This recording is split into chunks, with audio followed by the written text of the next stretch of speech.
Welcome to a new episode of Unfiltered Solopreneur. I'm Nikhil Vaish, your host, founder and CEO of BoostSolo. Today, my guest is a mom on a mission who is transforming the sales hiring game with her unique approach to finding and building diverse superstar sales teams. Paty, welcome to the show. Thank you so much, Nikhil. Happy to be here. So usually I jump in and ask about sort of your solopreneur journey, but you told me something very fun. And I kind of thought we'd start there today because when we chatted, you mentioned you wanted to be a talk show host, right? So could you talk a little bit about how that dream sort of evolved into your journey into corporate sales? And then we can come back and talk about your sort of jumping into solopreneurship, if that's okay. Yeah, that's a great question. So I've been a theater kid for most of my life. I started in kindergarten, and basically all the way up to my freshman year of college, I was involved in theater. So being on stage was actually kind of my comfort zone. But I loved talking to people, which, is not surprising that I ended up in sales. If I enjoyed talking with people, building connections, building relationships, all of which kind of was the idea of being a talk show host, is getting to hear people's stories and stuff like that. Um, I don't know how I didn't end up in sales sooner, but I actually started in marketing. I was at an internship and I got laid off. The product didn't fit, and I ended up doing an SDR role as an intern part-time, nearing graduation and graduating and loving it. I just absolutely fell in love with sales, with the mindset and the competitiveness that comes with it, and also the fact that my job was to talk to people all day. How else would I have found something that fits so well with what I was already kind of passionate about? So that kind of brought me into my sales journey, and then launching Ignite Sales Academy as a result. That's great. And I just realized I was like Stephen Fallon, Jimmy Fallon and Stephen Colbert, if you're listening, you can have a life after talk show host, right? Talk show host. So now I want to sort of go back to something else you told me was you sort of realized at a point in your corporate journey. I know you just talked about how much you loved it, but you also reached a plateau of sorts, right? So could you talk a little bit about sort of like when that moment when you realized that you needed a change and wanted to pursue your own path? Yeah. I think it kind of came at the realization with all the like layoffs and the risk that it is to just have a job. I think the idea of, my parents' generation of working for the same company for 15, 20 years, which he's done, is not the case anymore. And even employees that have done that, don't end up staying at the company, right? There's layoffs. And so I thought to myself, what is something that I could do to protect myself from this? And with many of the people that I follow on LinkedIn, a lot of my mentors, they had started building something on the side, which really inspired me. They're like, "What are you waiting for?" And I'm like, "I don't know. I'm not ready for this. I'm not sure. I don't have enough experience, or like I'm not old enough in my career to be able to start something." And they just kept pushing me to just do something, just start. Like, what's the worst that could happen? So I said, okay. And I kind of set the goal of wanting to do this and be able to homeschool my daughter. So she's my why, and the reason that I even decided to go for it now, because I don't think if it was for her and that goal of having the luxury of being a solopreneur and being able to set your own hours, I wouldn't have made the jump to launch something. And do you feel like you sort of had the seed and you just needed sort of an impetus? I know you talked about your mentors and your daughter, but was there anything else in the corporate world that sort of pushed you finally to do it? That's a good question. I don't know if there was necessarily something that was like, this is like the moment. And it probably wasn't the right moment to launch. I mean, if looking back, I launched 5 months ago with a wedding only 4 months away, and a honeymoon as well that I left like for most of the month. So it was just kind of I don't know, like like I might as well just go for it now and got a lot of support from people telling me it's the worst thing that could happen. You weren't planning on doing it anyways. So, Yeah, no. I think there is no good time. That's the yeah. lesson you learn when you do it, right? I mean, everyone's like, I want to wait. In fact, waiting for the right time is never doing it, right? That's kind of what happens a lot of the time. So I know Yeah. you're sort of early in your journey, but what expectations did you have about running your business, and how is that compared to the reality? And I know it's been a short amount of time. It's been so much harder than I ever imagined. And I wish that the people that encourage me, and everybody who has encouraged me, thank you so much for the support, because I have learned so much. But I feel like they overhyped how easy it would be to get clients and how much work would go into it. And so I think I was going in with the idea of, oh, I have a LinkedIn brand. I'm going to get like maybe a couple inbound clients, and, I'll start doing some outbound here and there. And like, that is not the case at all. Like, it is all outbound. I think maybe one or two people have come from inbound. There is a lot of work involved in networking and pivoting and figuring out messaging that I just was not ready for in the beginning. But I also have learned so much more than I could have imagined. Like, I didn't realize just how much more I didn't know. And so even though it's been a lot more work than I thought, it's been a lot more fun. Yeah, you made a really good point, because I mean, a lot of people, there is social media also creates sort of this shiny, you know, sense of solopreneurship. It's just like, oh, just go out there, do it, and they will come. Build your business and they will come. But it's a lot harder. I still think it's worth doing, but as you said, you learn a lot. You sort of learn a lot about yourself, and we'll talk about that in a little bit. But I think your journey is not different from anybody else's. I can tell you that, having been on it. So. Uh, so I want to Good to touch know. on something else you just talked about, which is that when we start out, nobody has clients, right? There isn't. I don't know anybody who said, "Oh, I put up a website and I was like, I went out and like people just started knocking down my door," right? That just is. If someone says that on social media, it's probably not true. So how did you navigate sort of some of those early doubts and uncertainties, which, as I said, we all face. Yeah. I guess to answer the question is I'm still learning. There are days where I'm like, I got this. Like, yes, I'm awesome. I got somebody, I got some attention. And there are other days that I am like banging my head against the wall going like, what am I doing wrong? Why isn't this getting any traction? Or, I think, oh, great. Like this email is going to get so many opens, and like nobody opens it. So I would say it's been a learning process of continuously reminding myself to not focus on the results so much as focusing on what I'm learning and achieving in that regard. So maybe nobody opened the email, but what did I learn from it? Maybe it was too long, or the wording wasn't right, or the person that did open it and replied with not interested, like, why weren't they interested, right? There's always something that can be learned. I forgot who said this, but there's a quote about like, we learn nothing from success, we learn from failure. So just consistently reminding myself that, because I forget it on a daily basis. I'm like, I'm failing, and I'm like, no, I'm not. It's okay. It's okay. We're growing and learning. And so I would say for anybody else going through that too, like, just remind yourself as many times as you can.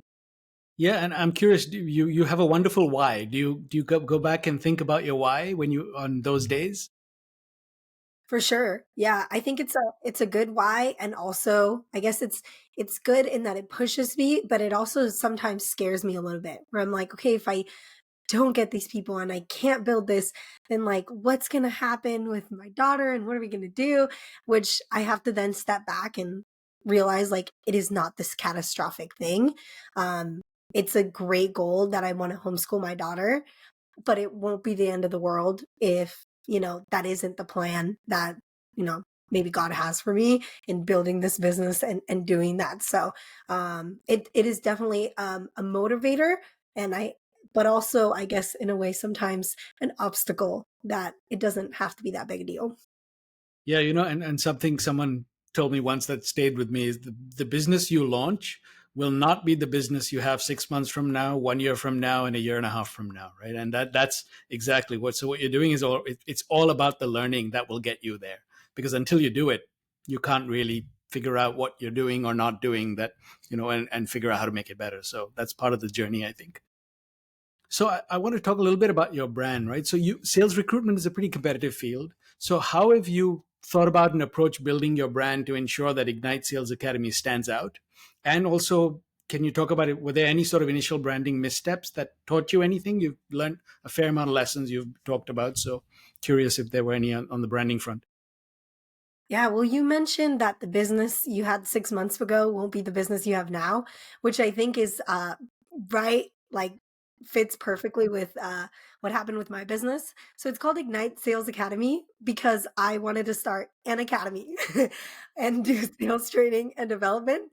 And it ended up turning into sales recruiting just because the people that had been interested in joining Ignite Sales were people looking to break into tech sales. They wanted like coaching and advice and training on how to succeed in their first role. And so I kind of said to myself, like, why am I pushing something that people don't need if I'm getting people that are interested in something else?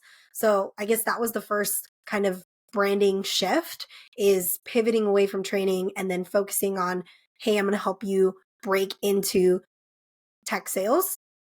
And then the second part of that with regards to recruiting and branding, I'm kind of branded myself as like an atypical recruiter. Funny enough, I've never actually done recruiting. That's not in my background. My entire background is in sales, but I've hired, I don't know, more than 100 salespeople, trained more than 100 salespeople, have scaled different sales teams. So it's a different idea and mindset coming into recruiting than, let me look at these candidates and, see kind of this checkbox fitting with this checkbox. Instead of like this, like boom, boom, boom, checking the boxes, it's more of like, what's the holistic approach to the company? What are they looking for? What is their goal and the person that they want? And then fitting that in with the person as a whole.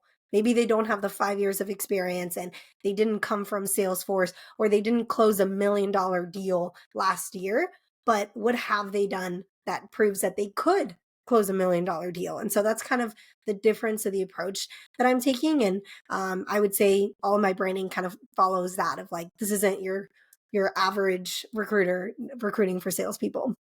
Yeah, no, I love that because you've actually taken something you did before, even though so you said you were never a recruiter, but you did recruit people into these companies. So you evaluated candidates and also you had a perspective on the hiring side in terms of what you were looking for and how they would sort of fit in culturally and otherwise, right? Yes. Yeah, I'm part of the hiring team for the company I'm at now, and I've been part of the hiring team. And I worked at a startup. So when you're in a startup, you do everything. You do the resume and the interviews, and you go to the career fairs and all of that. So I've gotten to see the whole process without actually having, I guess, the recruiter title. Yeah, and I would argue as a solopreneur, you wear a few more hats maybe than as in a startup, right? Yes. Yeah. Right. Yeah, I learned that lesson too quickly. So, staying on branding, so building a personal brand is very important as a solopreneur, right? Because you sort of are the brand in many ways. So, as a Latina in tech, how is that influence how is that unique perspective sort of influenced building your brand? You talked about sort of how you're differentiating it, but is there a layer to that too? Well, it's an interesting question. I don't know if there's something, specific that's like, "Well, because I'm a Latina, I have this perspective." I do have an affinity towards wanting to help people with diverse and unconventional backgrounds. So a lot of the coaching that I focus on has been from, I guess, people in a diverse background, which isn't necessarily even something that like I'm like, oh, I only want women or Latinas or minorities. I think people have just gravitated towards that. And I would say the biggest thing for me is just representation. When you think of tech sales, you think of like white men. Like just to be fair, in sales, I was the only woman in my sales team. and the only Latina as well. And so I think being able to be that person, I hope to for somebody else to say like I can do it, I can be that is really where I aim. I don't know if there's a specific perspective that I have, just my being Mexican comes out, I guess, in my own perspective when I'm doing stuff like this. And is that so? You have talked about sort of being passionate about fostering diversity in tech sales. I get it, right? And is that based on your experience? It sounded like it is, but I just wanted. Oh, for sure. I have seen the difference that diversity makes in sales team. When it's especially when it's like male dominated and only males. There's studies, Gong Lab has done studies on um, the fact that having men and women in sales team increases conversion rates, increases revenue. There's different skill sets that women bring than men. Also in diversity, somebody from a different background who doesn't come from tech sales. And I don't necessarily mean diversity is in like minorities. I mean diversity is in like somebody from the military, right? They could still be a man that's white, but different background, right? Or moms, for example, or stay-at-home parents, teachers. Those are all diverse backgrounds that bring a different perspective that I have seen in our teams increase sales because they have a different way of thinking about problems and a different approach to treating our clients as well. Yeah, no, I agree, and I think that's across industries. There's enough evidence now that diversity, like you said, across the board, not just you know the color of your skin, but everything else, that makes a big difference in terms of having different perspectives on virtually any kind of team. So I agree. So how you came from a corporate background, right? So how has that sort of influenced the way you're building your business, or are there things you're consciously doing, you've decided to do differently? That is a tough question to answer. How has it influenced me? Um, I think it's influenced the gaps that I'm trying to fill, in the sense that I've seen how corporate recruiters go about hiring and some of the issues and discord that sometimes have come as a result of that. And um, know like okay, this is not the way I want to approach the situation. Or if there's a really good recruiter, this is the way they approach the fact that they've never hired for a sales role before. What kind of questions did they ask to learn and get some insight because they're corporate recruiter and haven't done a role like this. So I would say that's the big way it's influence, is being able to find the gaps in how I can fill those gaps. Okay. And if I would ask you then, just going back, sticking with the startup piece, is there one thing about the startup world that you sort of miss? And is there anything that you're relieved to leave behind? Yes, to both. Um, it's kind of funny because it's both kind of the same thing. Hmm. I miss the hustle of everybody working together towards this big goal and just putting our heads down and grinding hard and kind of the hoorah, let's go. We're in this together. We got to get that next round of funding. We're going to work super hard. But I don't miss the late nights and the Saturdays and the 12-hour days that come with being in a startup. So it's kind of funny because you can't have that culture without having, that insane work ethic. So I do miss it. But I don't think I would give it up now, just with my family life. It's worth more to me, even though sometimes I'm like, oh, I long for it a little bit. Yeah, I miss the people too. That's the one thing that I miss, and I would say that's the only thing that I miss. 'Cause, there are always trade-offs, but that's the one thing. So, but although I'm also curious, like you said, that's the way it is, and I wonder if it has to be that way, right? Because just because everyone does it that way, it feels like everyone does it that way. You know what I mean? It's like I don't know if anyone's ever tried to do it a different way, and maybe there isn't, but I don't know. Uh, That's a maybe we could. good point, right? A work-life balance startup. That would be like the dream. Well, I don't see why not, right? I mean, you can still work hard and get your work done, right? And especially now. Anyway, well, that maybe that's a separate podcast. So you just touched on something else I wanted to ask you about. You mentioned working Saturdays, right? Until you had your daughter. So how is becoming a mom changed your perspective on work and also your view of success? Yes. Great question. I think I've stopped defining success by my titles or the amount of money that I'm earning. I think if I were to look back and look at me now, there might be some level of like disappointment on like where I'm at in my earnings or where I wanted to be when I was 22 and out of college. Um, but I think I view success now as having the freedom to do what you want to do. Where that freedom is not working on Saturdays, or I just came back from my honeymoon in Italy, going on a honeymoon to Italy, or spending time with my daughter. That is what I view success at.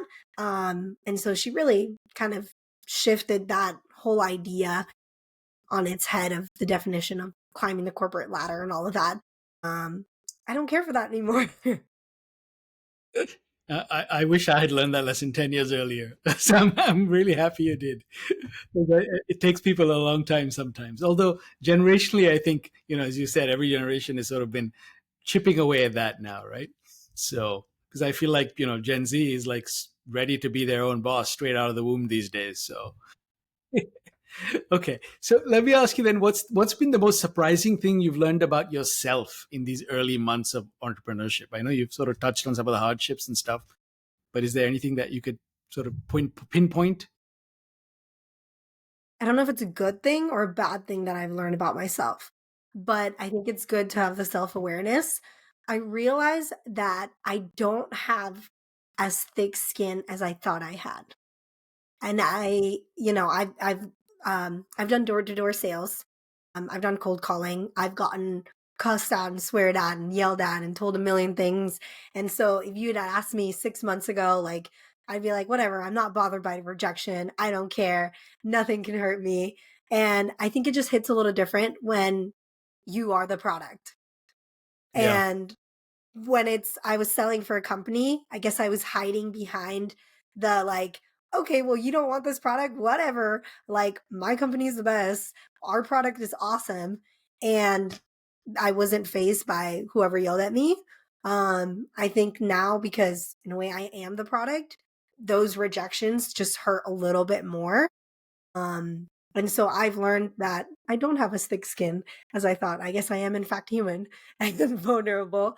And so I've had to spend time kind of meditating on that and the fact that um, they aren't rejecting me.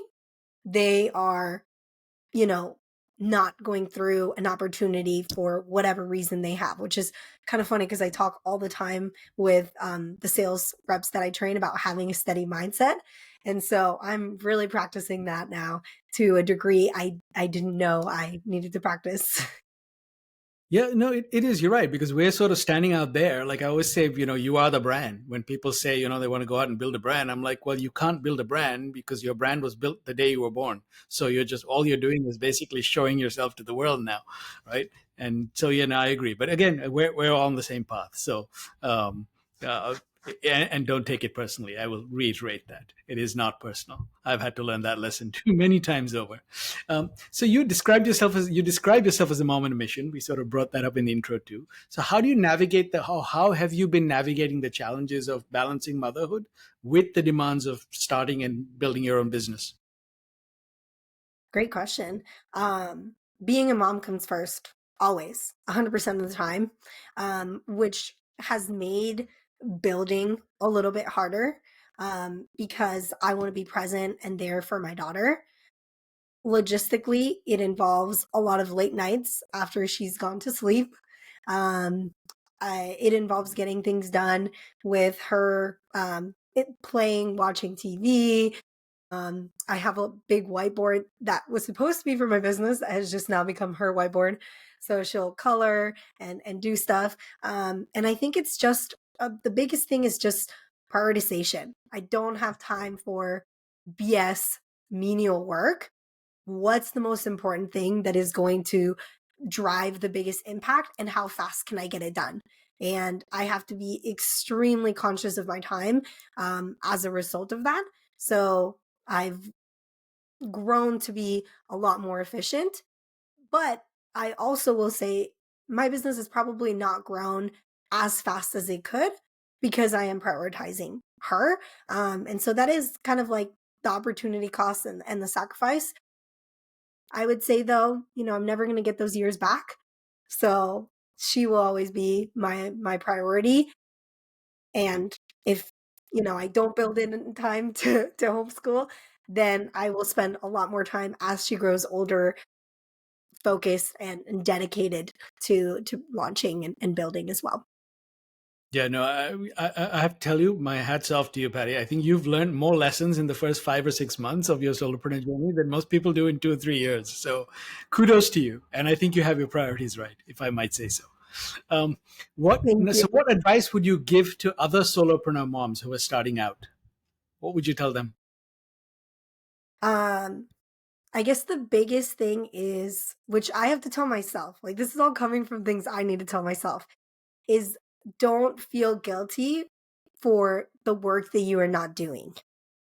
And don't feel guilty for the work you're not doing when you're dropping your kids off to school. Don't feel guilty for the work you're not doing when you're prepping lunches or tucking them to bed. Time will come when you can delve into all of that and just feel happy for the work that you did do that day. That would be my biggest advice for any moms starting out. That's really great advice. And yeah, I valuable. So if we were to grab coffee in about 6 months from now, what would be the main thing you'd want to look back and feel proud of having achieved?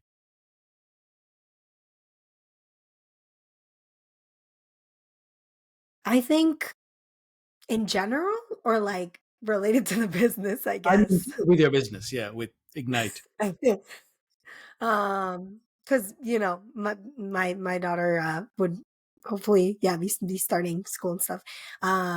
So as far as my business, I think I would feel most proud of seeing some of the candidates that I place succeeding, like winning like rookie award of the year or something like that. That I would feel awesome that somebody that I recruited and place is doing awesome, and they've reached out to me and were like, Patty, like I love the job you put me in, like it's been great and it's helping me build my career. Like that would be amazing for me. That's my dream in building Ignite Sales Academy, and that's what I hope to achieve. That's a great goal to have. And I think you're on the right path because if you're focused on your clients, which you clearly are, then you will be successful. Um, so if you could offer one piece of advice to someone wanting to start their solopreneur journey, what would you say to them?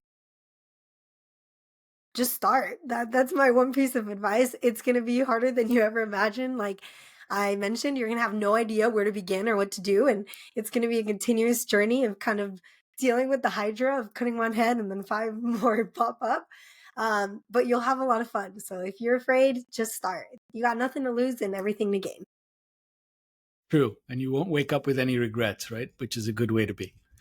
Um, is there anything else you'd like to share with our listeners that we haven't covered? Um, No, I mean, I don't think so. You've asked a lot of really good questions. Actually, that's not true. I do have something I'd want to say. If somebody is looking for a job, so if you're somebody that's looking for a job and you are getting rejected left and right and you're feeling discouraged, don't take it personally. It is an incredibly tough job market, unlike many people who have worked in this industry and in other industries have ever seen. Don't give up. Your home is out there. Keep trying and be yourself. And also think about creative ways to stand out. But don't take it personally because the job market is very, very tough right now. Have you ever thought of becoming a coach? I think you'd be a great coach. Yeah. But that was it. That was great. I love that. Thank So you. I like to end with a little rapid fire round. I'm just going to throw a few questions out at you and just give us what comes to your mind. So, and of course, forgive me, but I had to ask this. If you could host a talk show, who would be your first guest and why? Okay, this is so bad. This is rapid fire. I'm a huge One Direction fan, and so I would love to have Niall Horan in my talk show just to get a chance to meet him. So that's Okay. my little tidbit. First It, person that came to mind. that's great. If you could steal one trait from your daughter to use in your business, what would it be? Her bravery. She's just head first, whatever it is, not afraid. Love it. What's the most random item on your desk right now, and why is it there? Ooh, what is the most random item on my desk right now? I have some Polaroid photos and they're there because I took them out of my wallet and I haven't put them in the album yet. That's great. If you could give one piece of advice to your pre-solopreneur self, what would it be? You could have started earlier. If you could have a sales superpower, what would it be and how would you use it? I think it would be to always attract the attention of my ICP, and then I'd use it to, get them hooked on whatever I have to say. It's a great power to have. With great power comes great sales responsibility, right? Well, that's a great way to end. Patty, it's been a real joy talking to you. It's been a lot of fun. Thank you so much for coming on the show and for all the wonderful advice you've shared today. Yes, thank you so much, Nikhil. I absolutely enjoyed it.